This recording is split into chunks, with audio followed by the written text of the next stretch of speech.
Let's make it a good day.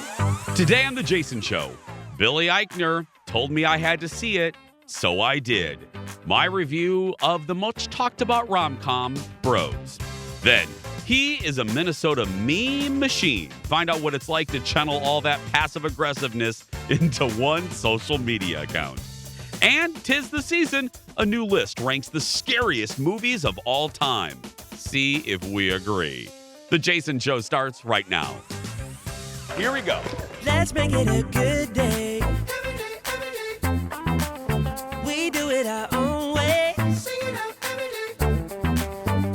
make it a good day.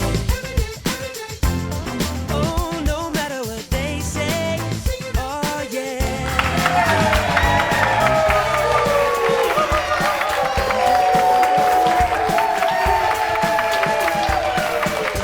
Good morning, everyone, and welcome to the Jason Show. I'm Jace. Hello. How you doing? She's back.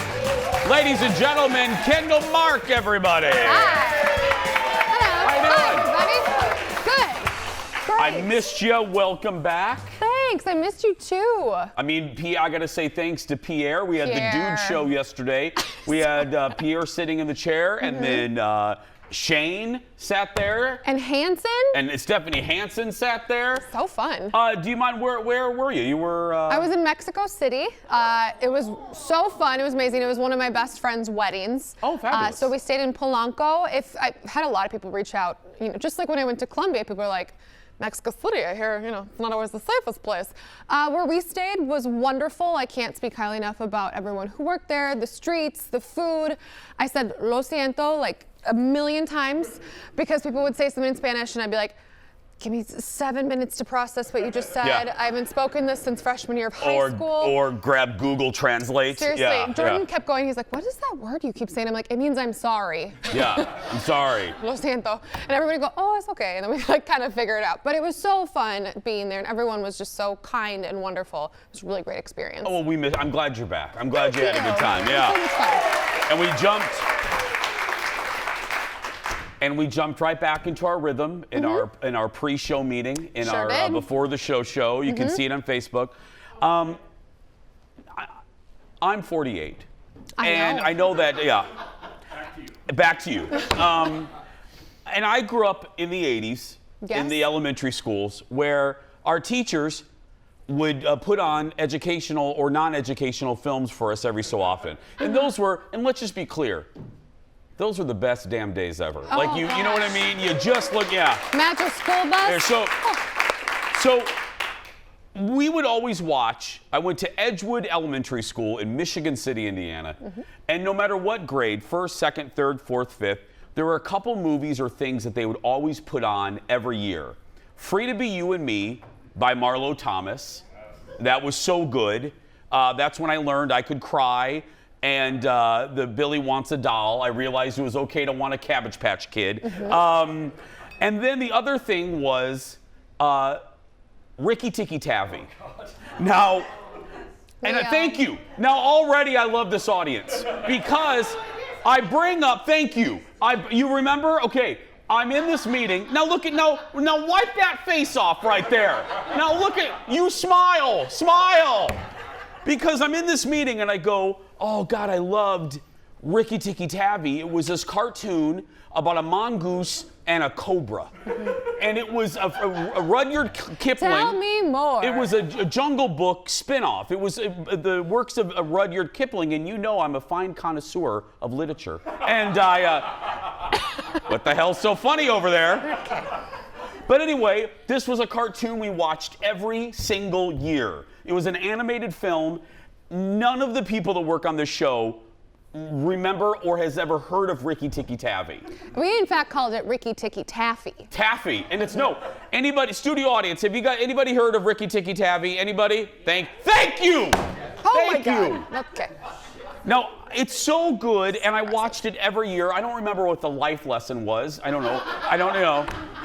Don't mess with a cobra. I don't remember what it was. It's a good one. It's important. But the mongoose, I think, wins out over the cobra at the end. I think the cobra gets killed at the end. Spoiler alert. Yeah, spoiler alert. Spoiler alert.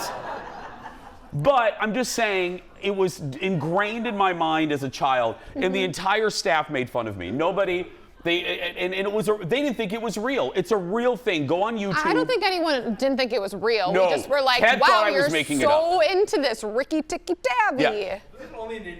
Was it only in Indiana? No, it wasn't only in Indiana. It was everywhere. There's people here in the audience that saw it. Yes. But are they from Indiana? I don't know. Can I tell you, the look on the audience face, they're all wondering why they didn't go to Twin Cities Live today. Yeah, I mean, Sarah, yeah, they're all kind of wondering. No siento. No Yeah. siento. They're like, you know, if we leave now, we can get into the original Pancake House. Yeah. I promise the show goes up from here. Let's get started, everybody. It's time for the hot dish. Here we go.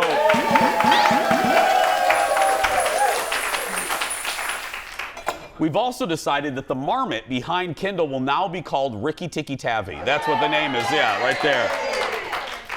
For the first time ever in Dancing with the Semi-Stars history, it was Disney Plus night. That's right. Wait, what? Not just Disney? I don't know. That included Disney movies, but also a show that's never been featured on the show before. Look.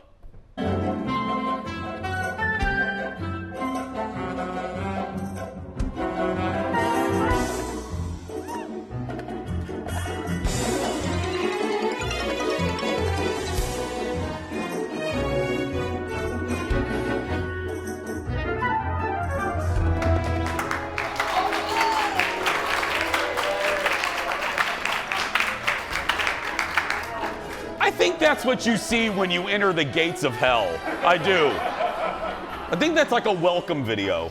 That's Charlie D'Amelio and Mark Ballas dancing the main theme to The Simpsons. They scored a 36 out of 40 for this jazz dance. No, they Leo, didn't. can we take this down? This is frightening. We're scaring children.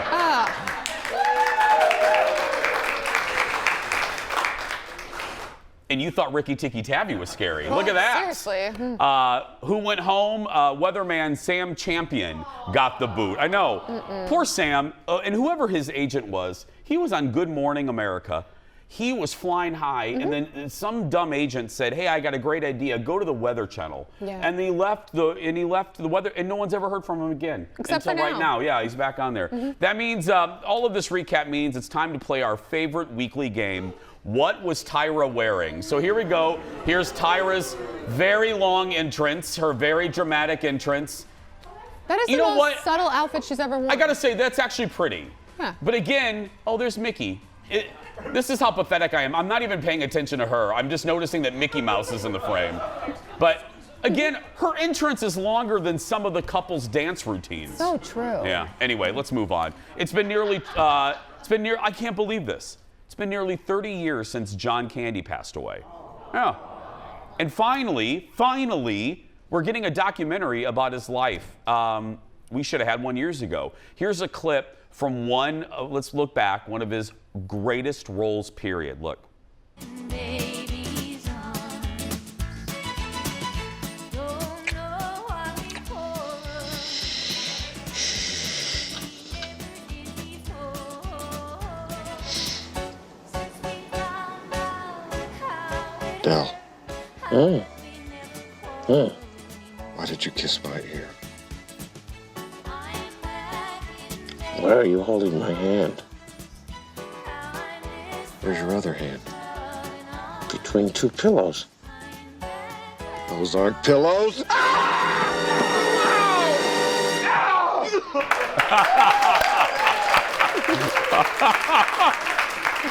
Oh, goodness. My Aunt Char loves this movie. That's, of course, Planes, Trains, and Automobiles. Well, Ryan Reynolds and Colin Hanks announced that they're working on the documentary. John's family, and this is good, is given full access to his archive and home video footage. If you guys don't know, John died of a heart attack in 1994 while filming the movie Wagons East.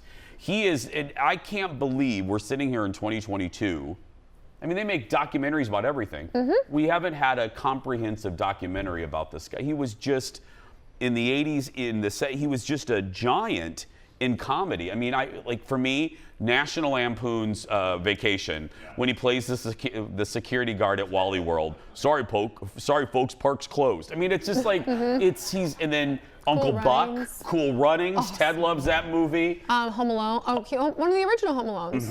Yeah. It's in the band. So he was just a maestro of comedy. Next in the dish. Kim Kardashian was at the Rams game over the weekend. I know. What do you want? Kim Kardashian or Ricky Tikki Tavi? Which one? I mean, Ricky Tikki, they're choosing the mongoose. Yeah. She was at a football game over the weekend, and when she appeared on the Jumbotron, she got booed. You might have seen this.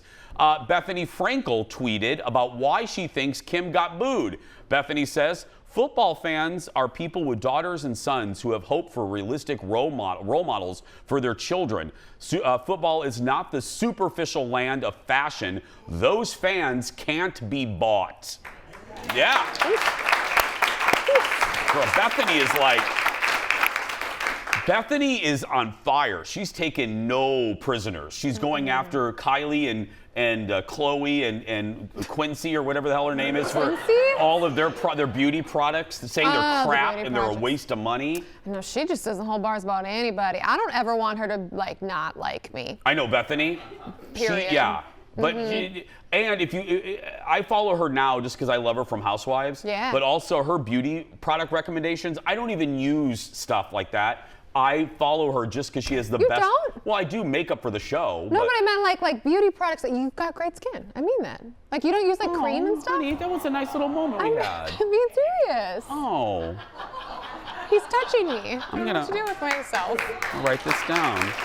Hold on. Dear diary. Kendall was nice to me on October 11th. There we go.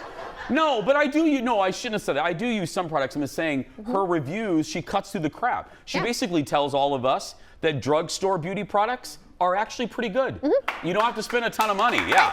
Right. We're going to take a break, everybody. Lots more to come when we come back. Back after this.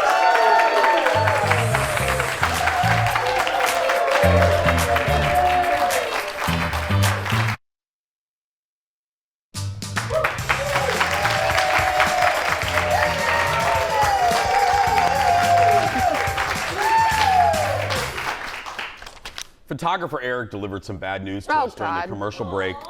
He remembers Ricky Tikki Tavi, and he thinks it dies at the end. Spoiler alert! Spoiler alert again. We don't have the graphic ready. We can't just push buttons like that. Anyway, now I'm sad because I thought it survived. I don't know. Welcome back. Friend of the show, Paul Mercurio, made his late show appearance last night. You know we love Paul. He was just here. He's a warm-up act for Steven.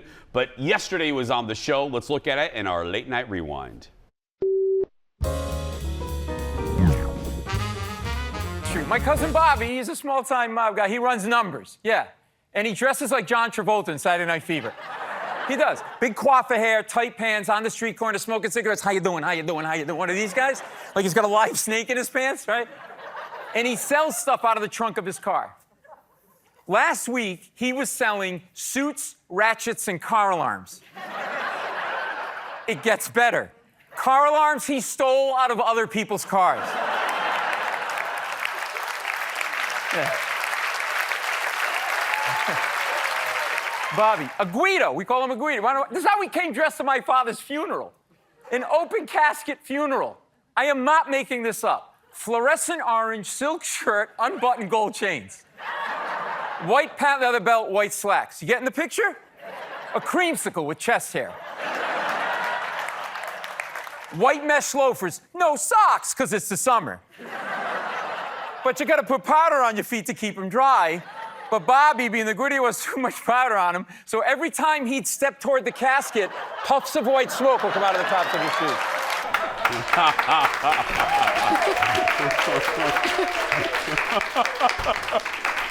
I want an Uncle Bobby. I do too. Paul is such a good guy. He's such a good friend of our show, and he texted last night. He goes, "Don't forget to watch." I'm like, I'm going to. Don't worry. But so I'm not a big rating point here. But yeah. Next on the dish, Blockbuster is a thing of the past, sadly. But a new workplace comedy. I know. Remember that? You used to be able to rent the VCR too. Anyway, a new workplace comedy is going to center around the last blockbuster, taking viewers to the last remaining one on the planet Earth. And we just got a hold of the trailer. Let's look at this. Look, there's no easy way to say this. 7 more blockbusters just closed. You're officially the last one on Earth. I don't love the pattern that's starting to emerge. Hello? Come on, I'm the last man standing. How am I supposed to be the next Tarantino if I don't work at a video store? Uh-huh. Yeah, that's what's holding you back. No one's going anywhere because everything is under control. That's reassuring. Just act like one of your favorite bosses from a movie. Like Boss Baby or Devil's Advocate? One of those is a baby and one is Satan. And look at the heights they reach despite their circumstances. Fair. Continue this focus. I think we're gonna be okay. An eviction notice? I felt real bad about it. That's why I drew a sad face on it. No one takes me seriously. There it is. The show stars Randall Park. Comes to Netflix next month. I like it. There's a documentary that we featured on our show about the actual last blockbuster. Was it in Alaska? I think it was in Alaska. Yeah, It was such, again, going back to, generational bookmarks, going to the video store was such a big deal. It was part, mainly Friday nights. You'd go and you would peruse, you would immediately go to the new releases wall, and you would just pray that the movie that you wanted, there'd be the box left. Or sometimes they had a little tag, and you would just pray, oh, I hope there's a tag left, and you would peruse, and then if not, you'd have to go to the stupid, other section, I know. We had a store called Video Plus, and it was like movies and tanning.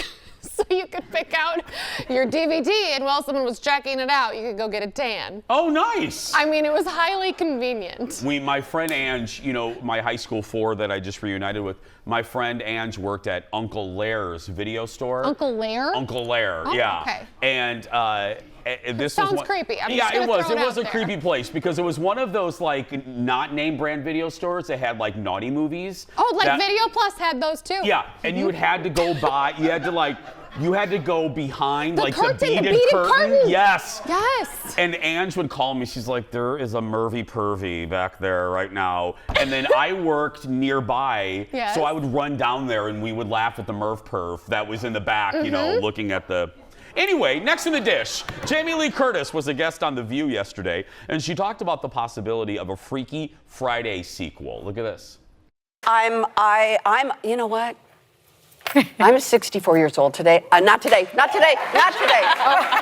Soon, in a month or whatever. My point is I'm wide open. I do creatively, I'm wide open. So, Lindsay Lohan and me back in a Freaky Friday, she just made a Christmas movie, I believe, that she got married or she's, it's all good. Yes. Bring it. Yes. Let me be the grandma. Let me be the old grandma. That's right. Who has to take care Honey, this is a sexy grandma. I know. You ain't no old grandma. You're a sexy grandma. But so then Lindsay gets to be the sexy grandma who's still, happy with Mark Harmon in all the ways you would be happy with Mark Harmon. Whose wife I know very well, Pam. I don't mean, you know what I mean. Not like that. Not like that, but I love her. You know why? One of the things I love about Jamie Lee Curtis is she wants to just grow old gracefully, and she's not, getting primped and prodded and pulled and taped and she let her hair grow gray. And it's a conscious effort to just be herself. And everyone they said how nice she is. Right. I'm going to mention, though, speaking of redos, maybe we'll show it tomorrow. I was watching the clip of The View with Kathy and Jimmy and Whoopi Goldberg. Okay. And Whoopi is getting Sister Act 3 made with Tyler Perry producing. Kathy and Jimmy was a guest, came out, and Kathy goes, yeah, how is number 3 happening? And Whoopi acted so weird. She goes, yeah, it's happening. And Kathy's sitting there I didn't know anything about it. So I don't think Kathy and Jimmy has been asked back for 3. And I don't know how you can do Sister Act 3 without Kathy and Jimmy. I mean, she was the breakout star in the original Sister Act. But it was really awkward. It was very awkward. Oh. Whoopi just sat there. Sonny brought up Sister Act 3 and Whoopi just kind of sat there like this. Yeah, we're doing it. and didn't say anything about offering. Yeah, it was weird. Freaky Friday came out in 2003, by the way. It made $160 million. I remember that one. Yeah. Next in the dish, happy news in Bachelor Nation this morning. That's right. Guys, can you hear me? I'm only doing the story for Ted. Anyway, after a long and winding road that had multiple speed bumps along the way, Claire is engaged again. That's right. Half the audience has no idea who I'm talking about. Claire Crawley was the Bachelorette in 2020 and left the show shortly after shooting began because she thought she met her person in Dale. Things didn't work out with Dale, but now she really thinks that she's met the one. She announced on Instagram that she's engaged to Ryan. Is this the actual video? Yeah. This is... Don't hate on love. I know, but this is fake love. Anyway, the couple's been dating for a year. No word if ABC plans to make this into a primetime special. If there's a God, please no. We don't need this. That's the video? Yeah. That's actually the announcement video? Yeah. What was my announcement video? Yeah. He said yes. Boop. Yeah. Slide. Thank goodness. Did you do a big, because I can see you doing your pose. Did you do a big, like an announcement video? Are you making fun of my beautiful engagement? No, but did you do a big video? No. Well, we got engaged in a national park. There wasn't even like cell phone service. Like with a park ranger? No. Like what do you...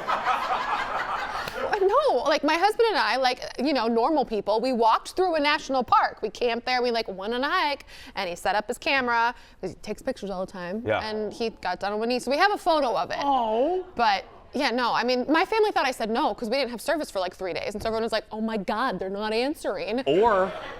Or they're lost in the woods. Or Either I pushed one. them off the cliff. You've been eaten by a bear, for heaven's sake. Next in the dish, last night I saw the new rom-com starring Billy Eichner and Luke McFarlane called Bros. The movie got a very mediocre box office welcome. Before I give you my thoughts, here's a little bit of the trailer.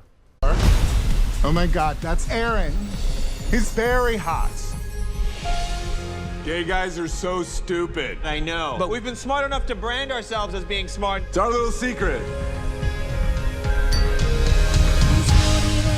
You met a guy? I don't think I'm his type. He's like gay Tom Brady. What are you into? One of these ripped idiots with no opinions? No, I'd like someone who's physically very frail and won't stop talking.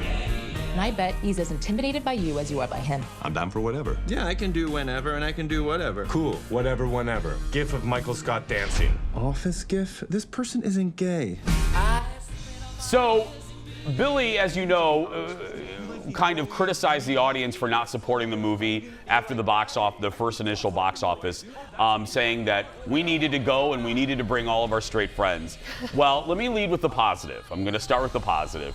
There were many moments where we laughed out loud. Colin and I went last night. There were a lot of moments. Bowen Yang right there, his cameo was hysterical. Deborah Messing has a cameo.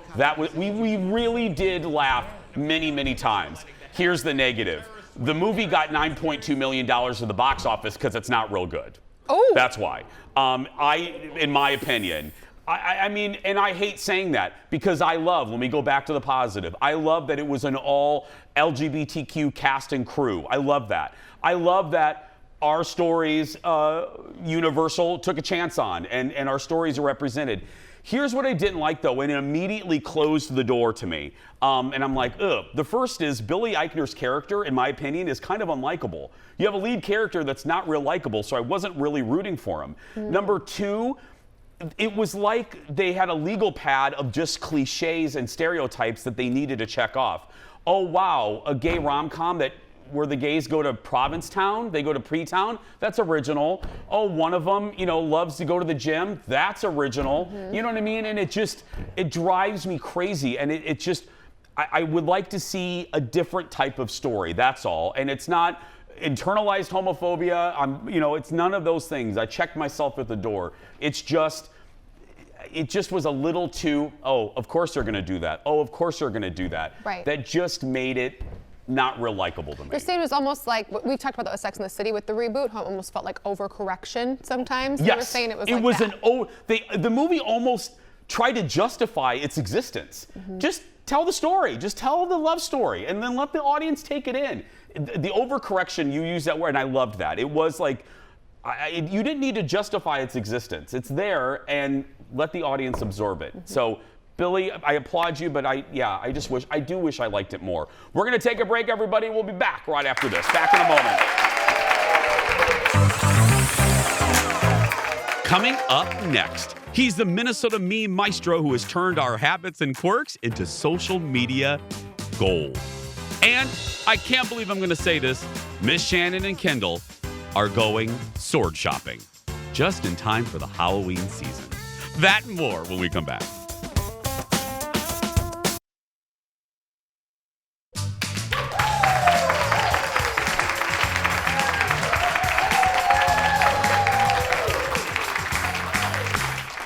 Our next guest channels all the Minnesota feels into one Instagram account, Minnesota Memes. Give it up once again. Welcome back to the show, Ben Nesvig. Hi, Ben. Hello. First of all, I want to say congratulations. You have a new baby, I heard. We do, yes. Thank you. And do you have a picture? This was, well, thank you for watching the Jason show during the delivery process, Ben. I know, we were trying to think of, like, I don't know, you need a little distraction during the childbirth part, you know, because it's a little intense. Yeah. So that would get a little wrapped up in the hot dish, and you know, who needs an epidural when you've got that? I mean, technically my wife did, but it was a nice distraction still. Ben, if our creative service department is listening, could we use that as our new slogan? Who needs an epidural when you have the Jason show? Yeah. It's possible. Like, she came into this world, and like, your face was one of the first people she saw. Oh. We should all be so lucky. I know. Can we use that as a promo line too legally? No, I'm just joking. Okay. We just posted this. Addie just posted it. You just did a new Jason show meme this morning. Tell the folks about this one.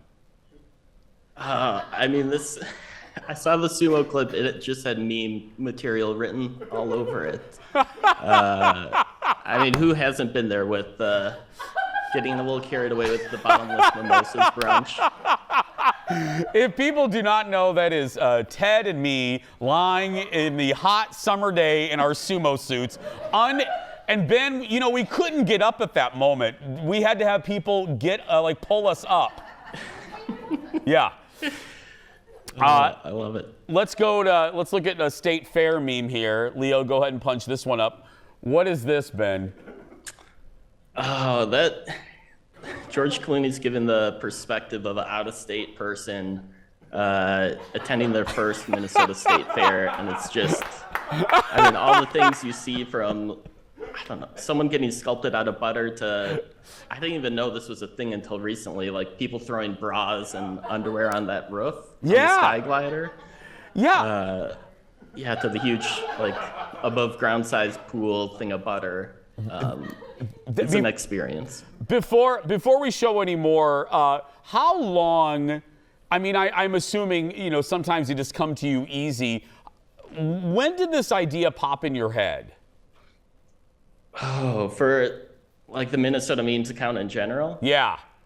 I want to say it was, how long has it been? Like 5 or so years ago. Like, I was making memes for brands during the day at Socialites, an agency I work at. But then was like, oh, I should take this and kind of do my own thing or own spin on it without maybe a legal department. So I shared like only a few, but like didn't have motivation. I'm sorry, Ben. This is the best one ever. This is fantastic. It's such a bizarre video. Oh, Ben, what is it? I know it's too long of an answer probably. What makes us so damn funny? What makes Minnesotans and our quirks and our foibles, what makes us so funny? We are kind of a strange breed of, like, we do so much that, like, nothing really makes sense of, I don't know, we're both, like, opinionated but have a hard time sharing an opinion. Like, if we really hate something, we'll say, That's interesting. Yes. This one is fantastic. Oh, and now let's look at this one. Summer while they're leaving Minnesota until. This is great. That's perfect for today. Oh, okay, Leo. Is that the last? I think that's the last. We have one more. Let's put up the last one, Leo. Here we go. Let's look at this one.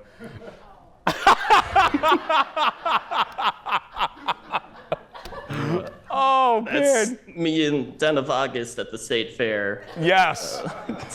But you're right. There's so many things, Ben, about us. We do have those little nooks and crannies of oddness that we're just a perfect storm for this. Mm-hmm. We can't, we can't make a salad with actual lettuce. No. No, it has to have Cool Whip or like gelatin of some form. You're up to 88,000 followers, Ben. When did you know? Was there like a single day, or were you just watching your numbers tick up? Was there a moment when you're like, oh, and you're in Mark, you just said you worked in an agency. Was there a moment when you knew this was kind of catching on? Ooh, I mean, it was tough with like motivation at first where like I only had like 10 or 15 posts for like a year. And then I hadn't told anyone at work about it. Then a coworker found it, shared it in Slack, and she's like, oh, I found this account. It's super funny. And then I was like, all right, maybe I'll just kind of go all into it. And then I started really posting. It's kind of just grown ever since. It's so good. Well, best to your family. Thanks for making the Jason Show a part of the child's birth. We'll talk to you soon. Thanks, Ben. Follow Ben right now. Search for Minnesota Memes on Instagram. And that Jason Show one, we just posted on our socials. Just search for Jason Show TV. We'll be right back, friends. Back in a moment. Oh, that's good. That is good.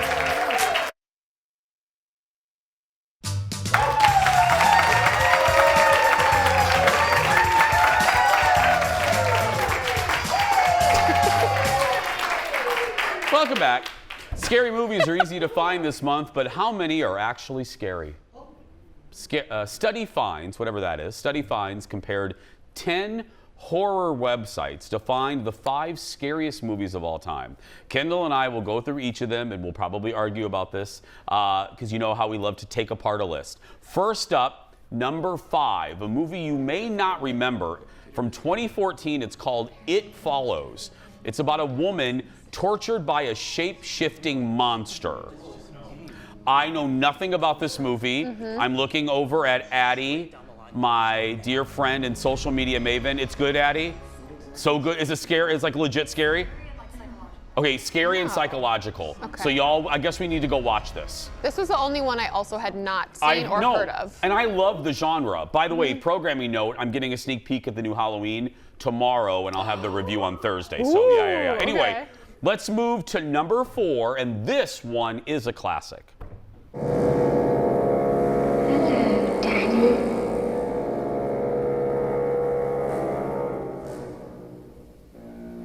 Come and play with us.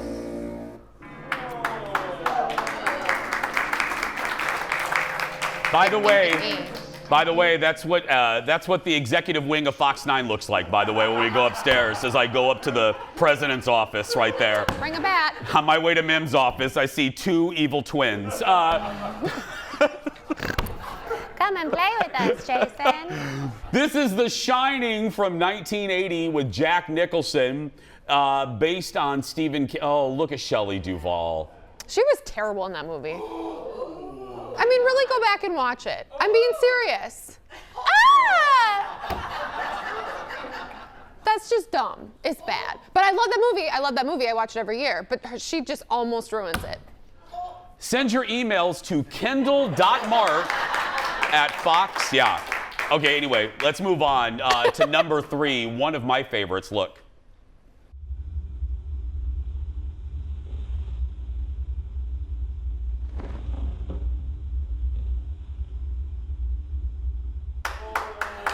Okay, this scene in particular, this is Paranormal Activity from 2007, mostly told through security camera footage. This is the movie, this is no Jason exaggeration. I couldn't sleep well for 2 months because I kept thinking I was going to be pulled from my bed by a demon spirit. Yes. And it is to this day the reason why I have to sleep in a bedroom with a lock. I'm not joking. I cannot sleep in a room without a locked door. That movie's not real, okay? Yeah, I know. Okay. Yeah. But moving on to number 2, another classic, the original Halloween from the late 70s. Jamie Lee Curtis and Michael Myers, by the way, are back in Hollywood. Halloween Ends. Like I said, I'm seeing it tomorrow night. I'll give you my review. Yes, and I do believe this is still one of the scariest movies ever. Now, the scariest movie of all time is this one. How old are you? 12. Is there someone inside you? Sometimes. Who is it? I don't know. This is also what it's like to go up to the president's office. Anyway, this is The Exorcist from 1970. I always bring my crucifix. This is from 1973, and yes, it is still. I don't care what anybody says. It is the scariest movie of all time. That movie is traumatizing. Oh, the crab walking down up the stairs backwards. and can you believe that scene wasn't in the original? What? That was added in the 2000s. It was I had cut no from idea. the original. Yeah. Was it too scary? It was very scary. Oh. Crab walking can also be seen here at 5. Anyway, we're going to take a break. We'll be right back. Back in a moment, everybody.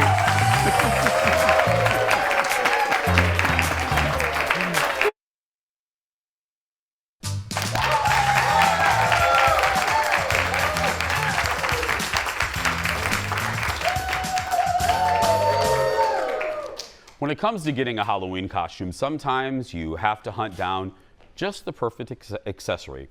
That was the case for our dear friend Kendall, who was on the lookout this Halloween season for a sword.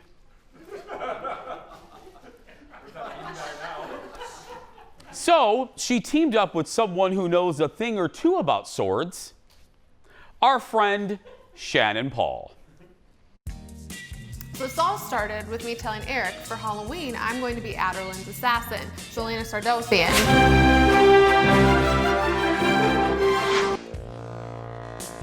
So I needed a sword. Yes, and I have a number of swords, but when he told me you needed a sword, I don't think he told me it was for a costume. Do you maybe need an authentic sword? Like a sharp one? Like a really sharp one?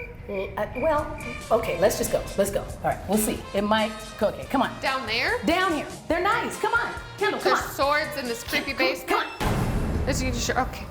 Come on. Everything about this is so In the authentic. basement. And we're gonna go buy weapons in a basement. I'm scared. We're getting a weapon in a basement. Correct. It's a foundry. Come on. It's a foundry that makes it so much better. Doesn't that where they have fire? Oh, wow. Yeah, this is what happens when you get a liberal arts education and think you can make a living doing anything that inspires you. You see how that stuff kind of fell off? That's what you want to have happen. Wow. This is Chris, the owner's office. Yes. And let me get behind you here. How many sharp objects are in this room? Probably about 40 or 50. That's the suit of armor he used to joust in. He used to joust in that suit of armor. In that suit of armor. We jousted for a couple years. Every corner has something amazing. This is wonderful. You know, you thought you had a cool home office? Then you see this? I know. Oh, it's very sturdy. Do you have like a shopping section, like, you know, when you go to the store? We got some pieces that are finished. Most of them are orders that are going to be shipped out, but we can start looking there and start looking at what the kind of things you might want to have. And let's go shop. Come on, over here, over here. Okay, wait. Whoa. Oh, okay, I got you though. This one is beautiful. Are these all real? they are all real. They are all sharp. They are all oily or dirty. Just be careful. What were you thinking? Yeah. Well, don't try and cut yourself. Touch it over there.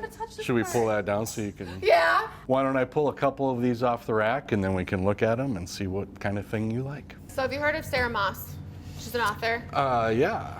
great. So she writes the Throne of Glass fantasy novels. There's like 7, and then there's the whole like novella one, but you can kind of skip that one anyway. So their main character is Selena Sardothian. First, she's found in the salt mines of Indovia, where she's been a slave for years. When she gets out, it's to be part of the king's champion. So she goes through this entire contest where she has to like kill and slay all the other people. But little does she know, there's actually someone trying to kill her too. So she has lots and lots of swords, daggers, bow and arrows. She's really into a lot of leather, which makes sense because I found out you can actually like cut yourself with a sword. Go figure. She technically goes, she can't kill her anyway. So there might be something that I accidentally cut my hair off because she does that in a scene. We can do that, I think. Yes. Let's start with this. This might be the best sword for somebody like you. Okay. Yeah. It's pretty heavy. Just point it that way. Just point it. Keep your hand there. Now put your other hand about halfway up here. You touch the And then thing? you... Like, shakaboom! You fillet them like a fish. Why don't we try this? What? Am I holding it right? Yep. It even matches your polish. Look at you. You're so stylish. So stylish. And then you use the guard to protect yourself. When somebody starts to swing her hand up to protect yourself, so you move the sword around in a circle or square like this. Look at me now, Mom. Hacha! Hacha! That looks like it's a little bit more of a fit. What do you think? I can't wear it with my costume. Okay, all right. I need to be able to strap it to my leg. Okay. Then let's maybe think about a dagger. This is what Mama wants. Are you getting that assassin vibe that you were wanting to get? Yes! Okay. Selena Sardothian, and she like throws it and catches it. I could try. Does she? How? Okay. You see, my friend, I don't think we want her actually throwing anything That anywhere. could So that's be, okay. that So could don't. be a safety issue. Would it fit in your holster? Sticky Careful. stabby. No, please don't Oh, stab jeez. yourself. I may have just put a hole in my pants. Did you really? Yes, Shannon. I'm not very good about things that are sharp. Heavens. She really did stab herself. No, in the it's right here, and then it goes out there. Shannon, this isn't funny. It's hilarious. You lived. You lived.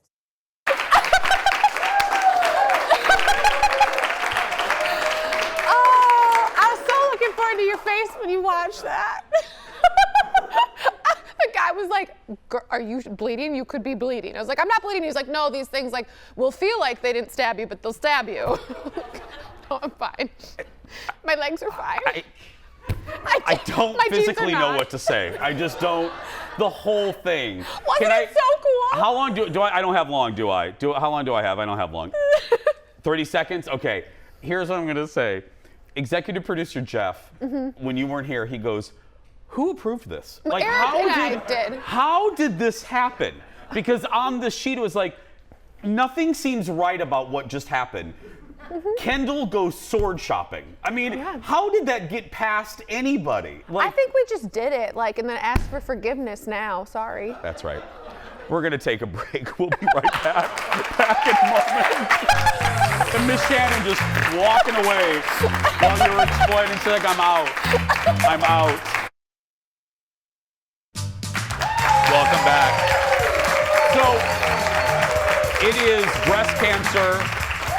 It is Breast Cancer Awareness Month, and we met such a special lady at the State Fair. If you watch us every day, you'll remember her, Michelle, who is going through her own battle.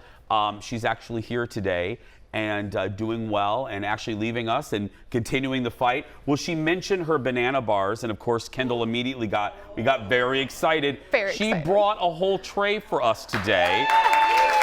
We should be giving her a gift, and she's giving us a. There's Michelle right there in the second row. But we love you, Michelle, and there's a fundraiser coming up next year. When it gets closer, we're going to put the info out and get a lot of you there to help out. So, women, if you're watching, do what you can. There's a list of resources all over the place to go get checked. And Michelle, we love you. We love you. And we'll be right back in a moment.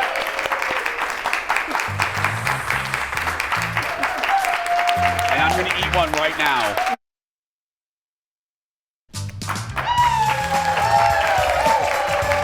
Welcome back. And here we go. It's time for the surprise goodbye. You know how this works. We don't know what's in this until right now. Today, something many dog owners can relate to. Watch as a guy in London tries to read a book, but his dog keeps staring at him. He says his dog... That's Kip. Stares at him when he reads, watches TV, and of course eats. This is fantastic. The guy says if there's chicken in the oven, Kip won't stop staring until he gets some chicken. That it actually just keeps getting funnier to me. I don't know. Hey, tomorrow the Gadget Guy will join us, and so will the Thrifty Traveler. That's tomorrow. But right now, if you're watching and you're a kid that's being bullied, go out there and be yourself, because nobody can tell you you're doing it wrong. Have a good day, everybody. We'll see you tomorrow. Come on, Kendall.